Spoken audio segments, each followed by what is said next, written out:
Well, it was hailed as a medical breakthrough, a vaccine given to girls as young as 11 to try to prevent cervical cancer. Yeah, but now federal health officials are getting thousands of reports of fainting, paralysis, even deaths.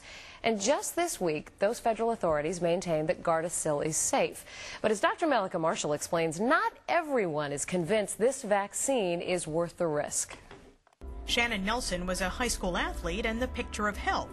And then she ended up spending 23 days in the hospital. I never thought anything bad could happen. But something did. Her family suspects the GARDASIL vaccine is to blame, and her neurologist says that is a possibility. Approved in 2006, GARDASIL protects against some strains of the human papillomavirus, or HPV, which are linked to cervical cancer and other female reproductive disorders. I wanted to be safe for future. As Shannon prepared for college, she had to get a physical. She got 3 vaccinations that day, 1 for HPV, 1 for meningitis, and 1 for chickenpox.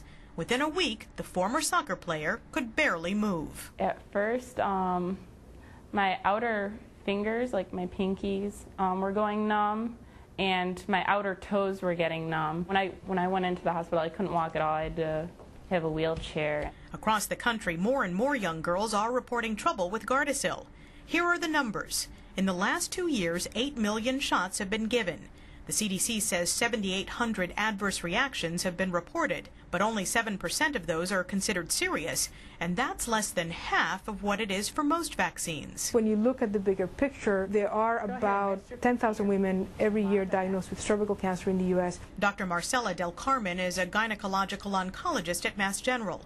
She says there are a host of other serious conditions that the vaccine protects against, and she's comfortable prescribing it. When you are dealing with a vaccine where you've seen 8 million women vaccinated, I think what we need to look at is actually what are those specific adverse events, and then how many of those have actually been truly linked to the vaccine. In a statement, Merck, the drug's manufacturer, says they have, quote, analyzed the adverse events reported for GARDASIL relating to the recent reports of death and paralysis, and based on the data available to Merck, believes that no safety issue related to the vaccine has been identified. The number per se is not alarming to the degree that you should think of, pulling the vaccine out of the market. While most physicians, myself included, believe in the benefits of GARDASIL, there are some who question federal guidelines suggesting that we vaccinate girls as young as 11. I see red lights flashing. This is a real danger zone. Dr. Diane Harper of the Dartmouth Medical School has done research for Merck and one of their competitors. I would have started at 15. And in an atmosphere in which many are already nervous about vaccines because of concerns over autism, Shannon's sentiments are quickly becoming more common. I tell everybody I meet not to get it, everyone, everywhere.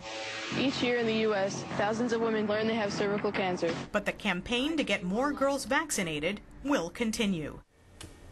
All right, as a mom myself, I know it may seem like a tough choice for parents out there, but if you have a young daughter, talk to your pediatrician about the risks and benefits and make an informed decision together.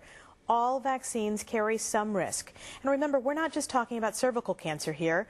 Thousands of women go through painful treatments for precancerous lesions and genital warts as well. So in the long run, it really can protect a lot of women from disease. Well, right now, a lot of parents obviously have questions. I'm curious, why do they recommend this vaccine for girls who are so young? I know, it does sound like they're awfully young at the age of 11, but research has shown that this is the time frame when a girl's own immune system is actually able to respond most efficiently to the vaccine to help ward off the virus. So apparently that's the time to do it.